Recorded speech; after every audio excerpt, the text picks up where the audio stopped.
Music for 44-year-old Stacy Feldman. Family was everything. The youngest of three sisters, she had always dreamed of becoming a wife and mother. And by March 2015, she seemed to have it all. A beautiful home in Denver, Colorado, 2 young children, and a marriage to Robert Feldman. But on the morning of March 1st, 2015, just hours after learning a devastating truth about her husband's betrayal, Stacy would be found dead in her shower. What initially appeared to be a tragic accident would take 7 long years to expose as something far more sinister.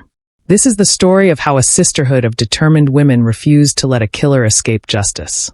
Stacy Malman grew up as the baby of 3 sisters in Muni, Indiana. Her sister, Susan Ullman, would later remember her as someone special from the very beginning. "The 3 of us were very close," Susan said, "and she was the baby of the family, Daddy's little girl." Those who knew Stacy described her as someone who radiated joy. Susan later said that Stacy was very girly, loved the color pink, and was the life of the party. But perhaps most importantly, Stacy had a heart for helping others and was deeply dedicated to her community. As she entered her 30s, Stacy watched her friends get married and have children while she remained single. Her friends were getting married, they were having children, and the time was ticking for her. Susan would later recall, "For someone who had always dreamed of becoming a wife and mother, this was becoming increasingly difficult." That all changed when Stacy was introduced to Robert Feldman, known to friends as Bob. He was charismatic and 14 years her senior. Friend Jen Goldenberg told D-Line he was charismatic. He made his way into her heart. Bob seemed to be everything Stacy had been looking for in a partner. The couple married around 2005 in Montreal, Canada at the Ritz. It was the wedding of Stacy's dreams. She even wore a tiara, believing she had finally found her happily ever after. They settled in the suburbs of Denver, Colorado, and quickly welcomed a daughter and later a son. From the outside, the Feldmans appeared to have the perfect life. Stacy threw herself into motherhood and community involvement, becoming president of the parent-teacher organization at Southmore Elementary School, where her children attended. She also worked for Partners Seeking a Cure, a nonprofit organization that funds research into liver disease. But behind the facade of domestic bliss, cracks were beginning to show. Bob was a chronically underperforming salesman who struggled to provide adequately for his family. This meant that Stacy, who had dreamed of being a stay-at-home mother, was forced to work to help support the household. More troubling still was Bob's controlling nature. The house and all credit cards were in his name only, leaving Stacy financially vulnerable. He would threaten that if she tried to leave him, he could take the children and leave her with nothing. It was a pattern of financial and emotional control that those close to Stacy were beginning to recognize. There was also the matter of Bob's infidelity. Throughout their 10-year marriage, Bob had been unfaithful multiple times, maintaining profiles on various dating apps and websites under fake names. He would use aliases like Robert Wolf and Mike Reed, sometimes claiming to be a divorced conservative Jew in his mid-50s, other times presenting himself as a reformed Jew in his mid-40s. Despite these problems, Stacy tried to make the marriage work. She had invested everything in this relationship and the family they had built together. But by early 2015, the marriage was clearly in trouble, with friends and family aware that Stacy was struggling. What none of them could have predicted was how deadly Bob's latest affair would prove to be. In February 2015, Bob Feldman was active on the dating app Tinder using the name Robert Wolf. It was there that he matched with Susan McBride, a woman who had no idea she was about to become entangled in a murder case that would span 7 years. Bob immediately began lying to Susan, telling her that he was divorced and that his ex-wife was an absentee mother to their children. Susan agreed to meet Bob, and their first date seemed promising. Susan would later testify, "It was just a very easy, friendly conversation. There was no lull in the conversation that I can recall. After I left there, I remember thinking, this is a nice guy." But when Susan tried to find information about Bob online using the names he had given her, she came up empty. Something didn't feel right. She attempted to break off the relationship, but Bob convinced her to give him another chance. He claimed he had been the victim of a stalker, and that's why he used fake names online. He also insisted that he was indeed separated from his wife. Against her better judgment, Susan decided to trust him. On February 26, 2015, just 4 days before Stacy's death, Bob came to Susan's house for dinner. After a long conversation, they had sex. But Bob's behavior immediately afterwards raised red flags. He canceled their plans for the following weekend and seemed to be pulling away from the relationship. Susan's suspicions returned, and this time she was determined to find out the truth. Using her internet research skills, Susan searched for any mention of Bob Feldman and eventually found information about Stacy Feldman on the Southmore Elementary School website, where she was listed as PTO president. Susan realized that Bob had been lying to her. He wasn't divorced at all, but very much married with 2 children. Susan faced a difficult decision. She could simply walk away from the situation, or she could do the right thing and tell Stacy what her husband had been up to. Susan chose to be honest, even though it meant revealing her own involvement in the affair. On the morning of March 1st, 2015 at 6:20 a.m. Susan sent an email to Stacy Feldman. In it, she explained that she had met Bob on Tinder, that he had told her they were separated, and that she wanted Stacy to know about his infidelity. Susan's email was direct and compassionate. She would later recall saying, "My name's Susan McBride. You don't know me, but I met your husband on a dating site called Tinder. He told me you had been separated for quite some time. If you're not separated, you should know that he's cheating on you." Susan also forwarded copies of the text exchanges she had had with Bob, providing evidence of his deception. What happened next would be crucial to the case that would eventually bring Bob to justice. Just before 9 a.m. that morning, Stacy called Susan. Despite learning about her husband's betrayal, Stacy was remarkably composed during their 5-minute conversation. Susan would later remember. She was so sweet and kind. She wasn't angry. Stacy told Susan that this wasn't the first time Bob had cheated on her. He had been unfaithful before. But then Stacy said something that would become vital evidence in the murder case. She told Susan, "I'm done with him." Those 4 words, "I'm done with him," spoken just hours before Stacy's death, would provide prosecutors with a crucial motive for murder. Around 10 a.m. that morning, Stacy sent what would be her final text message to a friend mentioning that she was supposed to pick up the children from religious school at noon and take them to a Purim carnival. She never got the chance. March 1st, 2015 had started like any other Sunday morning for the Feldman family. Bob dropped their 2 children off at Temple Sinai for religious school at around 8:30 a.m. The plan was for Stacy to collect them at noon and take them to a Purim carnival being held at the synagogue. But when noon came and went, Stacy was nowhere to be seen. The school staff tried calling her mobile phone, but she didn't answer. They then called Bob to ask if someone else was supposed to collect the children. Bob's response was telling. He told the school that he would be there shortly to get the children. But when 12:45 p.m. arrived and Bob still hadn't shown up, the staff called him again. This time, Bob claimed that he thought a family friend was collecting the children. A story that didn't match what he had told them earlier. Finally, at 1:05 p.m., Bob arrived at the synagogue to pick up his children. The teacher who spoke to him noted that his behavior seemed odd. He appeared disheveled and was acting curtly, quite different from his usual demeanor. Instead of taking the children home to their mother, Bob spent the afternoon taking them to the Purim carnival and then to a bicycle shop. It wasn't until around 3 p.m. that Bob and the children finally returned home. His daughter would later testify that she had been excited to show her mother the prizes she had won at the carnival. But as they walked into the house, Bob told her to put her coat away downstairs rather than going upstairs to see her mother. What happened next was captured in a 911 call that would later be scrutinized by investigators and played in a courtroom. Bob could be heard pleading with the emergency operator. "Oh my God, I need help. Please help me. Please, my wife's not breathing." Bob told the 911 operator that he had found Stacy unconscious in their bathroom shower with the water running. He claimed that he pulled her out of the tub and was attempting CPR while waiting for paramedics to arrive. But there was something wrong with Bob's story. Something that first responders would notice immediately when they arrived at the scene. Despite Bob's claims that he had pulled Stacy from a running shower, there was no water on the bathroom floor. This was unusual. As one first responder later noted, they had never seen a body pulled from water without there being water everywhere. There were other inconsistencies, too. During the 911 call, despite Bob's claims that he was performing CPR, there were no sounds on the recording consistent with chest compressions or rescue breathing. Instead, investigators would later note that there were sounds of a toilet flushing and items being knocked over, suggesting that Bob might have been staging the scene rather than trying to save his wife's life. When paramedics arrived at 3:40 p.m., they were unable to revive Stacy. She was pronounced dead at the scene. Detective Randy Dennison was one of the first investigators to arrive.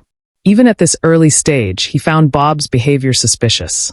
According to the arrest affidavit, Bob appeared to be acting as if in shock or confused, but in a way that seemed performative rather than genuine.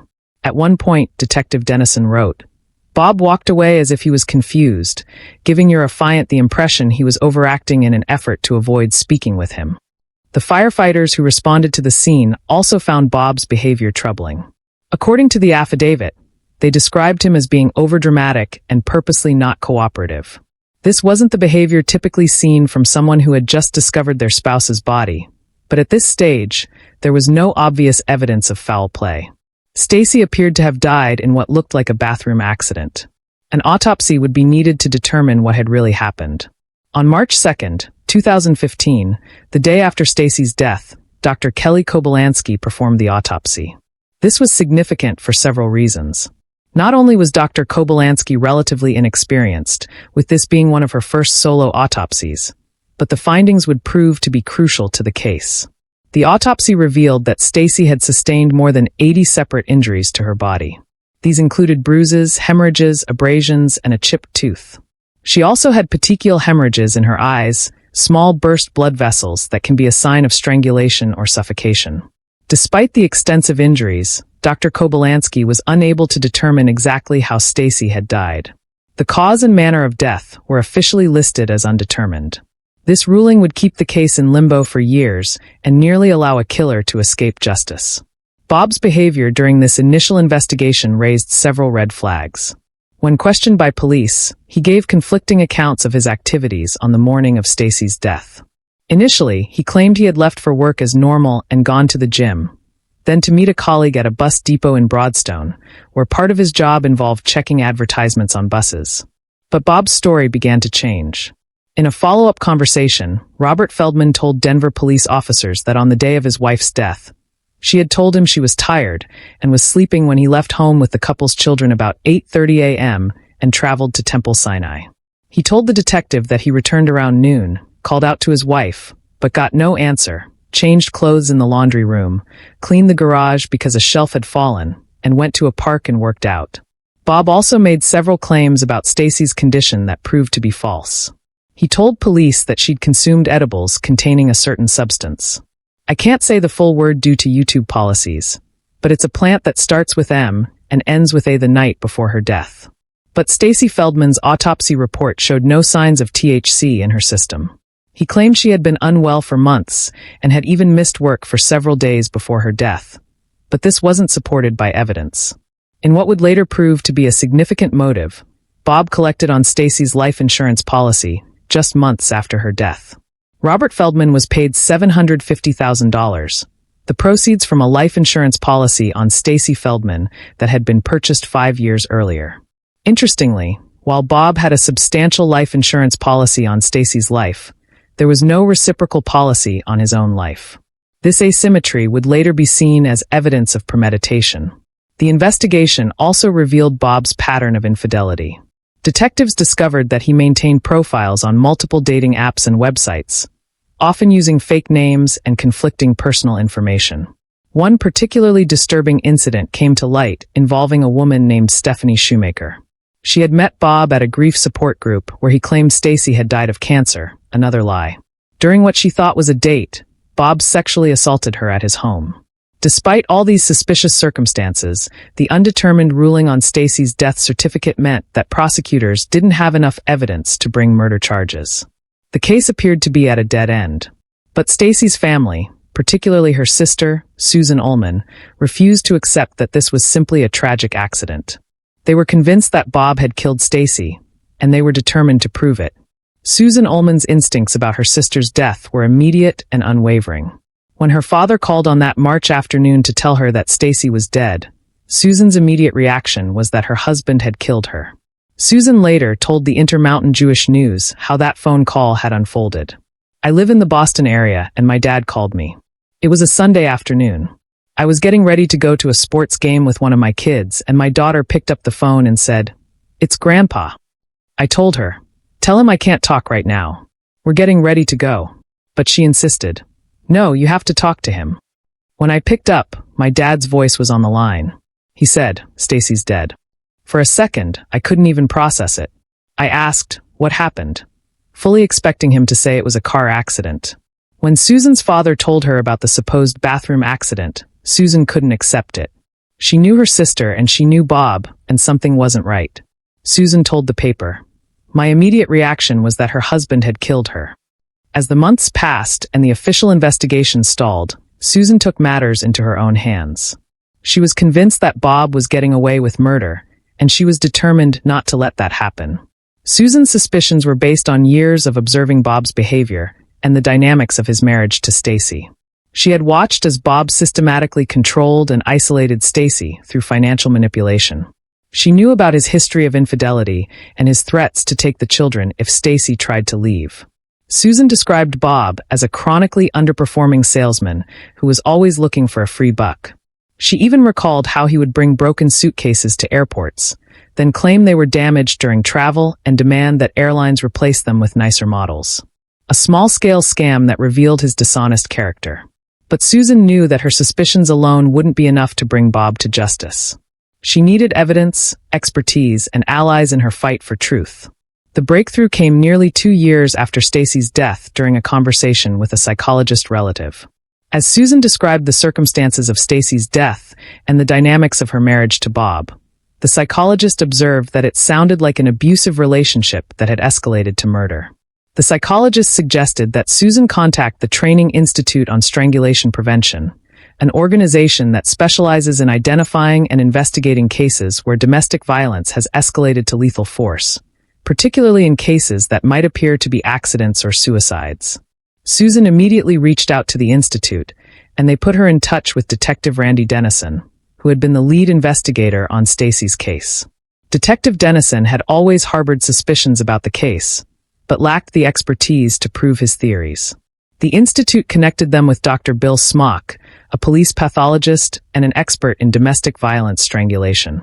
Dr. Smock was a seasoned emergency room doctor with a fellowship in forensics who had participated in thousands of autopsies and crime scene evaluations. By the way, he had worked on some pretty high-profile cases, including serving as a key expert witness in the Derek Chauvin trial for George Floyd's murder and the Kendi Howard case, where he helped prove that a former Idaho State Police trooper had strangled his wife and staged her death as a suicide. Dr. Smock had achieved a 100% conviction rate in strangulation cases where his living forensics techniques were used. Susan's persistence had finally connected the case with someone who had the specialized knowledge to recognize what had really happened to Stacy. In the meantime, another crucial piece of the puzzle was falling into place. Susan McBride, the woman who had alerted Stacy to Bob's affair on the morning of her death, was about to make a discovery that would change everything. In June 2015, about 3 months after Stacy's death, Susan McBride was having another disappointing online dating experience. It reminded her of her encounter with Bob Feldman, and she began wondering what had happened with his marriage situation. Susan decided to do an internet search to see if Bob and Stacy had gotten divorced as he had claimed they would. Instead of finding divorce records, she found something that made her physically ill. Stacy Feldman's obituary dated March 1, 2015. The same day that Susan had told her about the affair. Susan later recalled, "I got physically ill. I knew immediately when I saw the date that that was the reason she was dead." Susan immediately contacted the Denver Police Department and shared her story with Detective Dennison. She told him about her affair with Bob, about how she had discovered his lies, and about the phone conversation she had had with Stacy on the morning of her death. This was exactly the kind of breakthrough that Susan Ullman had been praying for. Finally, there was evidence of motive. Bob had killed Stacy because she had discovered his affair and was done with him. But it would still take the expertise of Dr. Smock to prove that Stacy's death was actually murder. When Dr. Bill Smock agreed to review the Stacy Feldman case in 2017, nearly 3 years after her death, he brought with him decades of experience in identifying concealed homicides.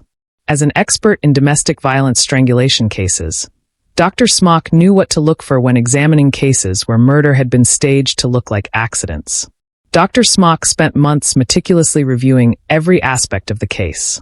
The autopsy report, toxicology tests, and hundreds of photographs taken at the scene and during the autopsy. What he found painted a horrifying picture of Stacy's final moments.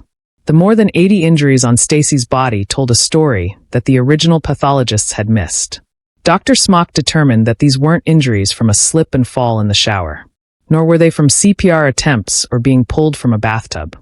They were injuries consistent with a violent, prolonged assault. Dr. Smock testified, "It's my opinion she died from suffocation, strangulation, or a combination of both." He believed that Stacy had been attacked by someone who straddled her, using their knees to pin down her upper arms while they choked and suffocated her. The evidence for this theory was compelling. Stacy had defensive wounds on the backs of her hands, showing that she had fought desperately for her life. The pattern of bruising on her upper arms was consistent with someone's knees pressing down on her. The petechial hemorrhages in her eyes were classic signs of strangulation. Perhaps most tellingly, Dr. Smock found evidence that Stacy had been clothed when the attack began. There were imprints of fabric pressed into her skin, indicating that she was dressed when she was being assaulted. This completely contradicted Bob's story that she had died while showering. Dr. Smock also examined the crime scene photographs and found additional evidence that the scene had been staged. Stacy was found with a dress watch on her left wrist, highly unusual for someone who was supposedly showering. There was no water on the bathroom floor despite claims that Stacy had been pulled from a running shower. Some bottles in the shower had been knocked over, suggesting a struggle, but other bottles that should have fallen during such an event remained perfectly in place. Most damning of all, there was no bruising around the imprint of a metal shelf that had supposedly fallen on Stacy's body. This indicated that she was already dead when she came into contact with the shelf, evidence that she had been placed in the shower after death. Dr. Smock's analysis painted a clear picture. Bob had attacked Stacy in their bedroom, strangling and suffocating her during a violent assault. He had then undressed her body and staged the scene in the shower to make it look like an accident. The attack itself would have been terrifying for Stacy. Dr. Smock believed that Bob could have rendered her unconscious in as little as 5 to 10 seconds by applying pressure to her neck, and that she would have stopped breathing within 1 to 2.5 minutes. When asked if Stacy had suffered before she died, Dr. Smock replied simply, "Yes, ma'am." The injuries Dr. Smock identified were described as constellations of injuries that were not consistent with removal from the bathtub or resuscitation attempts. Instead, they showed evidence of what he called a vicious beatdown. Dr. Smock told the court that based on the evidence he reviewed in the case, the mother of two's death was a homicide. Based on Dr. Smock's expert analysis, the Denver District Attorney's Office finally had what they needed to prosecute Bob Feldman for murder. His report provided the crucial evidence that turned an undetermined death into a homicide case. On February 16, 2018, nearly 3 years after Stacy's death, Bob Feldman was arrested and charged with first-degree murder. Robert Feldman's arrest in February 2018 should have marked the beginning of the end. Instead, it marked the beginning of another frustrating chapter filled with delays and legal maneuvering. Bob was initially held without bail, but after a preliminary hearing, he was allowed to post a $1 million bond and placed on house arrest. The defense argued that the prosecution's case was built on circumstantial evidence, but before the case could go to trial, it became mired in delays. The COVID-19 pandemic forced repeated postponements with key witnesses unable to travel. During this time, Bob remained at home, but was caught regularly leaving for unauthorized bicycle rides throughout Denver, posting the routes online despite being on strict house arrest. There was also a legal battle over Bob's use of Stacy's life insurance money. In 2019, the Colorado Supreme Court ruled that Bob could use $550,000 of the $750,000 payout to hire his criminal defense attorneys. Susan would later say, "This man has taken 7 years from my life, 7 years of me being able to live, 7 years of being able to be mother to my children." Finally, in early 2022, nearly 7 years after Stacy's death, Robert Feldman would face a jury for her murder. Robert Feldman's trial finally began in April 2022. Judge Edward Bronfin presided over the 9-day trial that captivated public attention. The prosecution's star witness was Dr. Bill Smock, who used a mannequin to demonstrate how Bob had attacked Stacy, straddling her and using his knees to pin down her arms while he strangled her. Prosecutor Maggie Conboy told the jury, "Stacy Feldman can't tell you what happened that day, but her body can. And what it tells you is that she suffered a long, protracted, and horrific beating. Susan McBride flew in from Italy to testify about her phone call with Stacy on the morning of her death. Most poignant was the testimony of the Feldman's daughter, now 16, who said the morning seemed completely normal. She testified, "I remember walking downstairs and having breakfast with my family. There was talking. Nothing seemed unusual." The defense attacked Dr. Smock's credentials. Jeffrey Pagliuca called him a hired gun and a narcissist, arguing that 3 pathologists maintained Stacy's death was undetermined. Defense attorney Pagliuca said, "We can't accept gossip and rumor instead of truth. So, this is a tragedy and not a homicide." Throughout the trial, Bob sat quietly, showing little emotion, occasionally laughing with his lawyers while testimony about his wife's brutal murder was being presented. After 9 days, the case went to the jury. After less than 3 hours of deliberation, the jury returned their verdict. Robert Feldman was guilty of first-degree murder. Stacy Feldman's mother, Dorothy Malman, said, "If you really loved your children, you wouldn't have killed their mother. This is all because you couldn't keep your pants zipped and agreed to the divorce Stacy wanted. You are evil." Susan Ullman said, "I have been fighting for this for 7 years because my sister deserves to rest in peace. This man has taken 7 years from my life, and he's not taking 1 more second." Bob simply replied, "No." When asked if he wanted to make a statement, he offered no apology, no explanation.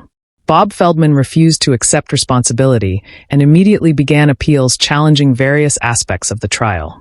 In November 2024, the Colorado Court of Appeals issued a 51-page decision rejecting all challenges. The 3-judge panel unanimously affirmed his conviction. Bob's primary argument was that Dr. Smock's testimony had usurped the county coroner's authority. The court firmly rejected this, ruling that an undetermined cause of death does not preclude prosecutors from presenting expert testimony. He was also ordered to pay $111,600 for his children's therapy costs. Stacy's fund was created to provide legal assistance to domestic violence survivors. Susan became an advocate for domestic violence awareness, working with the Alliance for Hope International. The conviction of Robert Feldman was ultimately the result of what prosecutors and media called the Sisterhood, a group of women who refused to let Stacy's killer escape justice. At the center was Susan Ullman, whose relentless pursuit of justice drove the case forward when official investigations stalled. Susan McBride's courage in coming forward provided crucial evidence about motive and timeline. And without Dr. Smock's knowledge of strangulation patterns and staged crime scenes, Bob might never have been charged with murder. Stacy Feldman will be remembered not just as a victim, but as a beloved mother, sister, and community member whose death led to important changes in how we investigate domestic violence cases. In the end, love proved stronger than evil, and a sister's determination prevailed over a killer's deception. Stacy Feldman can finally rest in peace, knowing that justice has been served. She was just a ray of sunshine. She had these beautiful blue eyes. They just sparkle. You could see into her soul. Thank you. You're welcome. I love you. I love you too.